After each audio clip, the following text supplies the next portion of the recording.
Frick Els. I'm editor-at-large of mining.com. It's my first visit to Armenia, and I must say I am delighted to be here.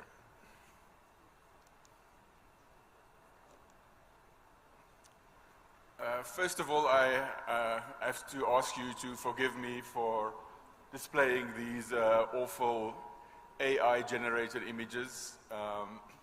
Apparently, if you prompt AI and ask them what is ESG in mining, this is what it thinks it is.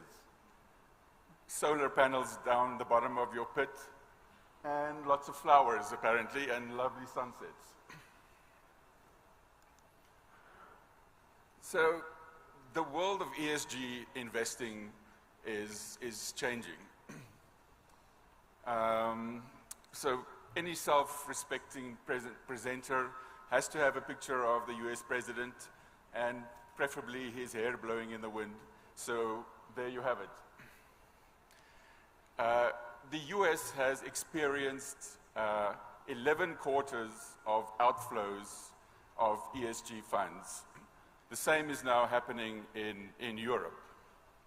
At the same time, BlackRock, which is the world's largest investment manager with trillions under management, has now, in the past, 47% of shareholder proposals to do with ESG.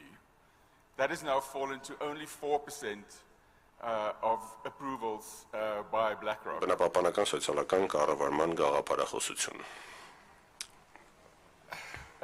These are three university studies.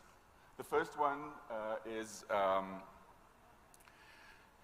the Harvard Law School presented this. They were asking the question, did ESG reach its peak in 2024? Usually, if you ask that question, the answer is yes. On the right-hand side, your left, is a study done on Chinese companies, asking what is the impact of an ESG rating on corporate financial misconduct. What they found was the ESG uncertainty, there is a positive correlation between that and financial misconduct. Now, that was Chinese companies. The middle study was European and US companies, 4,000 of them over a period of more than a year. And the question is, are better ESG companies in more controversies? Again, the answer was yes. They found that good ESG scores leads to media scrutiny, and media attention leads to controversies for people, for companies with high ESG scores. And as a representative of the media, mea culpa. The next step then is to ask, why do good deeds go punished? In the words of Oscar Wilde, no good deed ever goes unpunished. Just another example of how the ESG world is changing. These are on the story on the left is the recent one. It's earlier late September. So, how do you follow ESG criteria? Այսինքն ինչպես ենք փորձում հետևել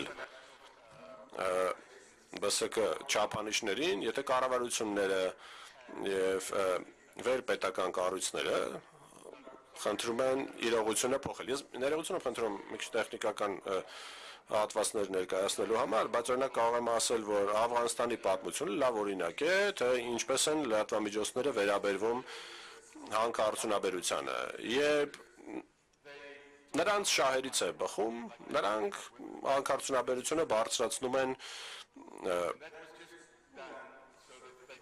այնպես, որ բոլորը ուշադրություն դարձնեն եւ հետաքրքրվեն դրանով, եւ Աֆղանստանում այդպես էլ տեղի ունեցավ իդեպ։ Միաժամանակ այս ամենը դուրս բրծավ, այսպես ասած, ԱՄՆ-ում ամբողջ լրատվական ցանցում, ես Վանկուվերում եմ իդեպ ապրում եւ աշխատում եւ մտածեցի, որ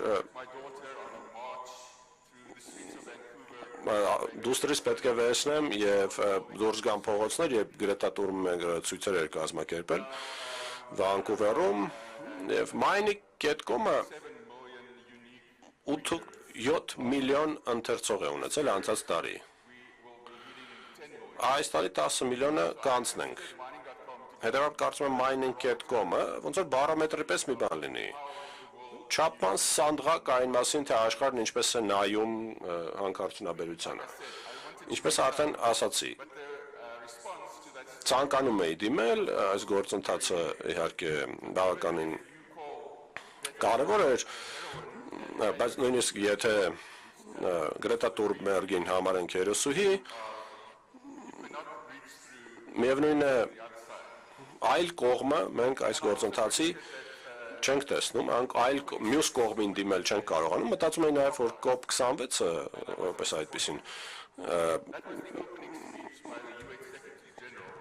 կարևոր կլինի։ Իրեւ ՄԱԿ-ի գլխավոր քարտուղարը բացման խոսքն ասաց հանքարդյունաբերությունը պետք է դադարեցվի, դրանից ավելի աբսուրդ բան չէի լսել։ Այսինքն, ինչպես կարող ես էներգետիկ անցում իրականացնել հանքարդյունաբերության լիարժեք դադարեցմամբ։ Սա բացարձակ աբսուրդ է, բայց միաժամանակ շատ լավ օրինակ, թե ինչպես են մարդիկ վերաբերում հանքարդյունաբերությանը։ Ես ասացի իհարկե, որ արհեստական բանականության մասին էլ կխոսեմ։ Սա ընդամենը մի պարզ հոդված էր, ասում էր, որ մի խումբ հանքարդյունաբերող ընկերություններ հիմա անցում են անում դեպի առաջադեմ արդի ժամանակակից հանք կամ հանքի կառավարում։ Այսինքն, եթե փորձենք հասկանալ, թե ինչպես է սինթեզվում ամբողջ մոլորակում առկա գիտելիքը, եթե փորձենք պատկերացնել, թե մարդիկ ինչ են մտածում հանքարդյունաբերության մասին, ոնց մարդկանց ընդհանրապես բերում արդյունաբերական ոլորտ աշխատելու։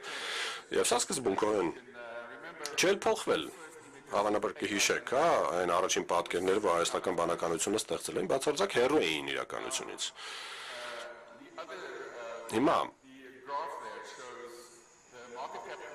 հստակ ցուցադրում ենք, որ Nvidia-ի օրինակ շուկայական կապիտալիզացիան ընդգրկում է աշխարհի 50 խոշորագույն հանքարդյունաբերական ընկերություններին։ Nvidia-ն ակնհայտորեն, եթե հանքարդյունաբերությունը չլինի, գոյություն չի ունենա։ Եվ Nvidia-ն եւս 300 միլիարդ շուկայական կապիտալում ավելացրել է, բայց խոշորագույն 50 հանքարդյունաբերական ընկերությունները, որոնք կարելի ասել նստած են գլոբալ տնտեսության հիմքում, մնացել են անփոփոխ։ Մարդիկ ասում են արհեստական բանականությունը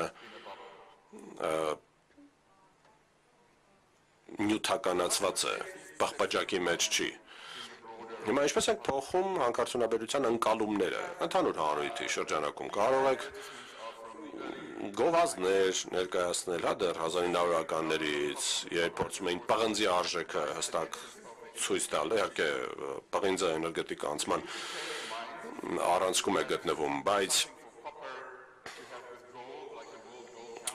ասենք չգիտեմ, օրինակ պղնձի դեպքում դա հասկանալի է, բայց կա օրինակ ոսկու համաշխարհային խորհուրդ չէ եւ այսօր աշխատում է բոլոր ոլորտներում, այդ թվում շոու բիզնեսի, Elton John-ի հետ կապված ինչ որ հրապարակումներ են եղել եւ շատ թերահավատ եմ։ Ինչը ինձ վերում է վերջին սահիկին։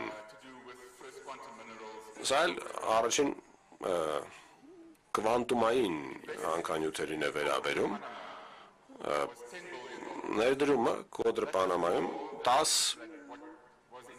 միլիոն դոլար է, շատ ավելի շատ, քան ներդրված էր Պանամայի ջրանցքը բացելու համար։ Պանամայի ջրանցքը նպաստել էր Պանամայի ՀՆԱ-ի 5%-ով բարձրացմանը, 6000 աշխատատեղ,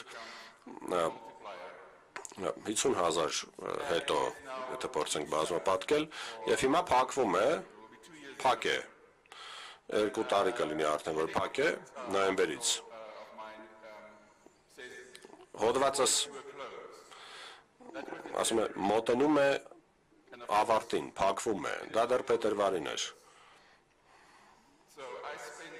Ես ինչ-որ ժամանակ անցկացրել եմ որոշ համայնքներում այս քննարկման ուղղությամբ Պանամային վերաբերող, այսինքն այս փակման ազդեցությունը փորձելով պատկերացնել։ Եվ քանի որ մենք հիմա համայնքների եւ հանքարդյունաբերության պանելային քննարկում ենք ունենալու, ներկայացնեմ ընդհանուր մտքեր սրա վերաբերյալ եւ ամփոփելով ասեմ, որ ԲՍԿ աշխարհը փոխվում է, բայց կարծում եմ բնապահպանական ստանդարտներն ընդհանուր առմամբ փոխհամաձայնեցված են, ինչպես եւ փոխհամաձայնեցված են կառավարման սկզբունքները, բայց հանքարդյունաբերական գործունեությունը համայնքներում միշտ բերում է փոփոխություն, ներհոսք, քանզի փոխվում է հասարակությունը։ Շնորհակալություն։